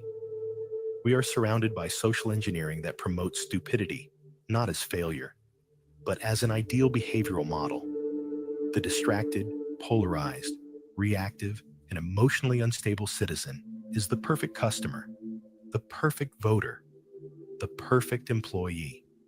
And the question arises, one that Bonhoeffer would approve of: how many of your ideas are truly yours? In a world where superficiality is celebrated, the silence of doubt becomes scandalous. Questioning becomes provocation. And thinking becomes a radical act. Radical because real thinking requires courage. Having an opinion is not enough. You must dig until opinion dissolves, until there are no certainties, only harder questions. That scares, that isolates, that costs. The true thinker feels the weight of standing outside consensus, the anguish of suspecting that the majority is wrong. And maybe you are too. The loneliness of not fitting into any ideological box, of not having a cheering crowd, of not receiving easy applause. But thinking today is also a subversive act, because it challenges the logic of the machine, because it slows down the feed's pace, because it demands pause, silence, contemplation, everything the system hates, everything the market does not monetize, everything politics does not tolerate. That is why the thinker is seen as a threat. as arrogant, as uncomfortable, as someone out of touch with reality. Because thinking dismantles narratives, and narratives are the food of organized stupidity.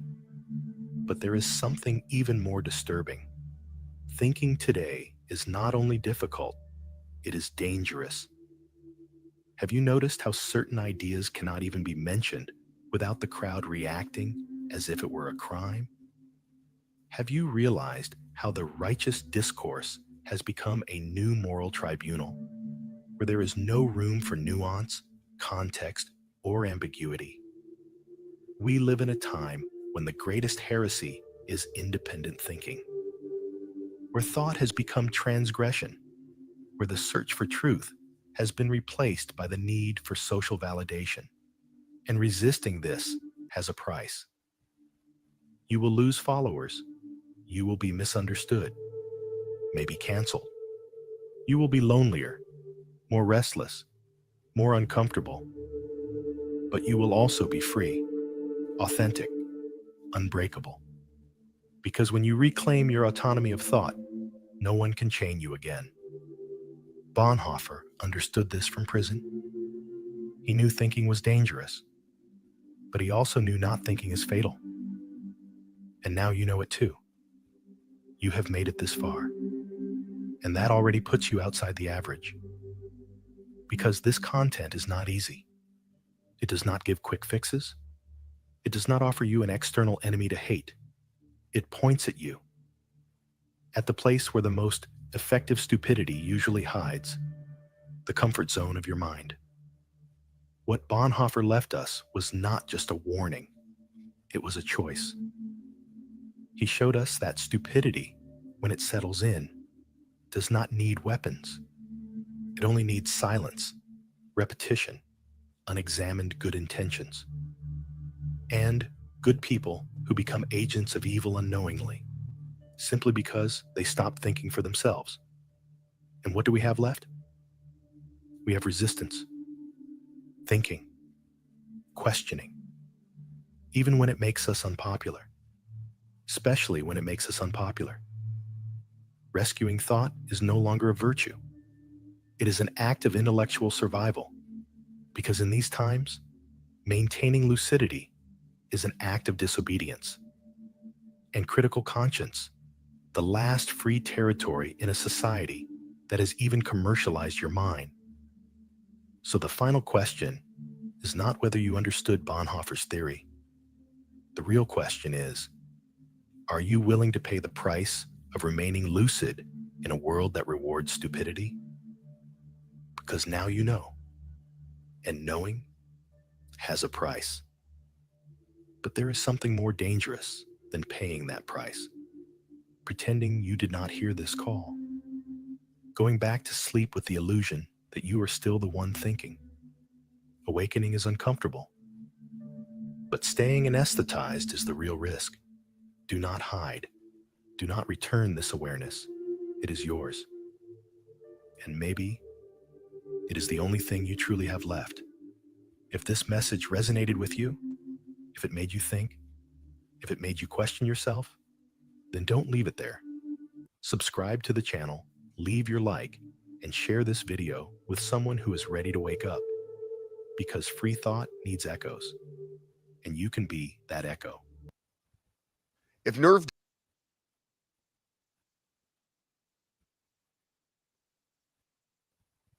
That's my gift to you guys. That's my gift to you guys, you free thinkers.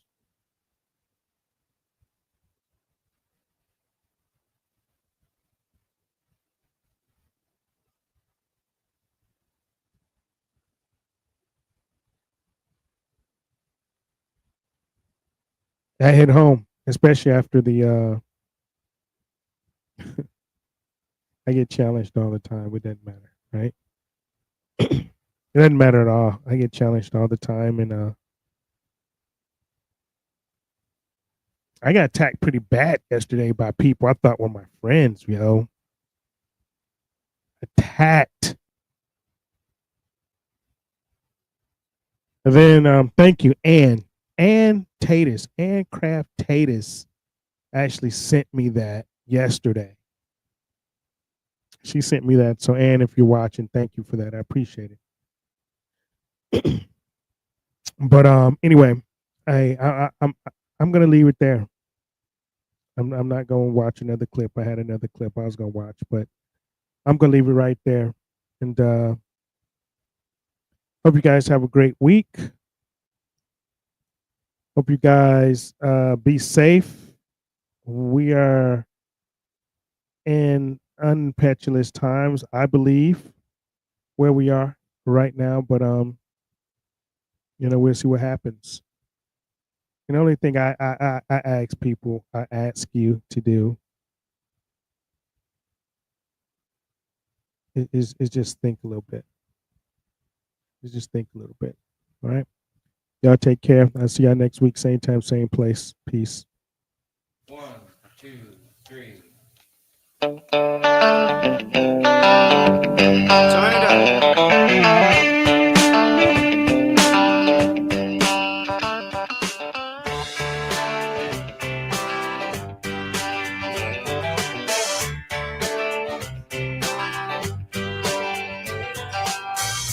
Big wheels keep on turning, carry me home just like you. Singing songs about the Southland. I miss Alabama once again, and I think it's the singing. Yes.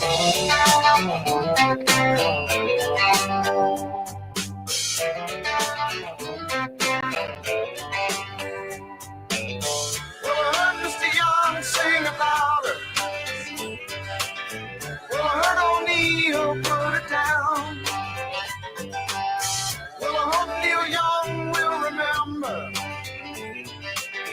I said that man don't need him around anyhow. Sweet home Alabama, where the skies are blue. Sweet home Alabama, Lord, I'm coming home to you.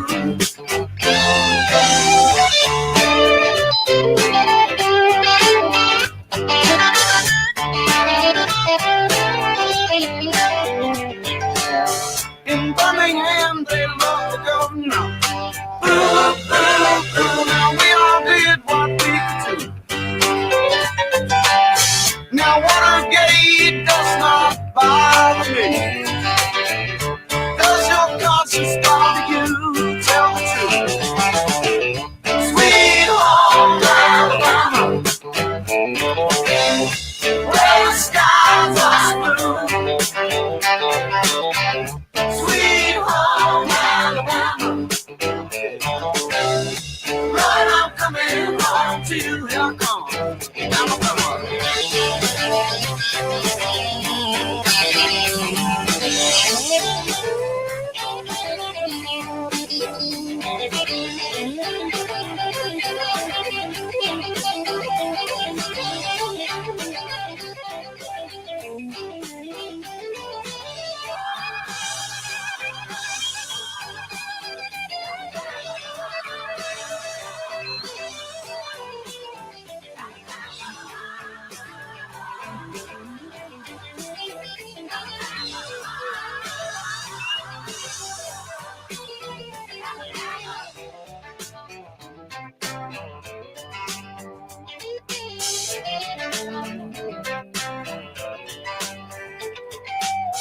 Now muscle shows has got the swamp us, and they've been known to pick a song too. Lord, they get me on so much. They pick me up when I'm feeling blue, and now how about you? Sweet home Alabama, where the skies are blue. Sweet home Alabama, Lord, I'm coming home to you.